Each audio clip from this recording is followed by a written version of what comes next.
In all my years as a technical professional, I've sat on countless vendor demonstrations, and I've always been amazed by how many times either the salesperson or the sales engineer ends up making mistakes during the demonstration and completely killing the deal. So I thought I would use this short video to point out some of the things that I've seen over the years salespeople and sales engineers completely do wrong during a technical demonstration in particular, and some tips so that they can improve themselves.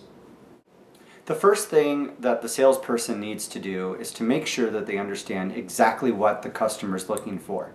And this is going to be really frustrating for the customer because they don't want to get into all the technical specifics a lot of times. They just want to see what the product looks like. But in the interest of the customer, you really need to explain to them the reasons why you're taking the time out to ask them a bunch of questions on what are they trying to do, what are the problems they're trying to solve. Because if you don't ask those questions, then you end up missing sometimes because the customer is interested in something completely different and they're not explaining that well, and they don't always communicate what they want, and so that can be a huge miss. Item number 2 is when you're making sales presentations, it's not about what you want to show people, it's what people want to see. There are too many times when either sales engineers or salespeople get so excited about the product that they have to sell that they're focused on those things that they like about the product versus those things that are important to the customer. The third thing is you can't know everything. There are going to be times when you either have a prospective client that knows more than you, even though you're the salesperson or sales engineer with that product, or there are going to be times when you're asked questions and you just don't know the answer because you can't know everything. It's really important in those situations because they will come up. It's just to make it clear you don't know the answer, and you'll find out and you'll follow up with them. There's no reason to lie or to say anything that's not true. It's just not going to help anything in the long term. The fourth thing is you need to be flexible in your presentation. A lot of presentations by salespeople or sales engineers in the technical area are often scripted. And they're scripted because there are a lot of technical points that people want to get to, and they're afraid that they won't be able to cover everything they want to in a certain order or time frame. But the problem with the scripted presentation is it just doesn't provide enough flexibility for what a prospective customer is looking for. And a lot of times customers end up driving the conversations. And so if you're bound to this script and order and how you're going to organize material, then you're going to find yourself a little frustrated by the prospective customer trying to drive the conversation. Don't force your script and your predefined method for how you're going to organize the material drive the conversation.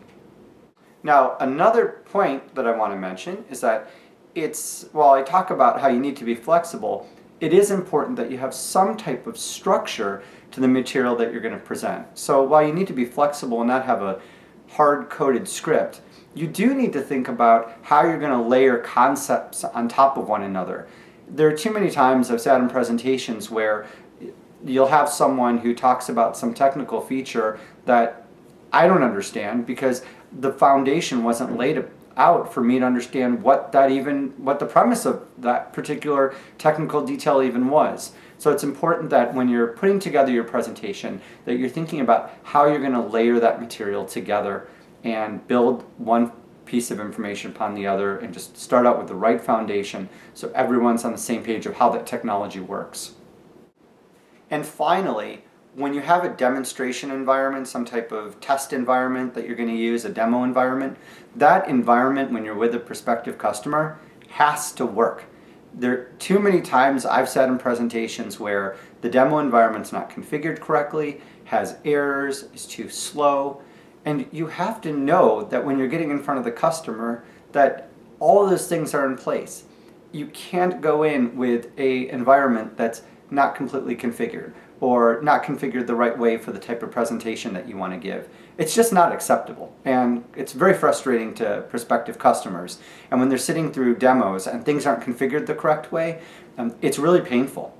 And it really doesn't give a lot of credibility to the sales staff that's giving that presentation. So when you're setting up your presentations for your prospective customers, make sure all your demo environments are set up and working correctly and tested prior to meeting with the customer.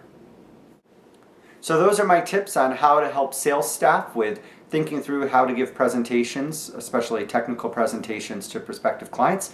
I hope that helped, and we'll see you again. Thanks.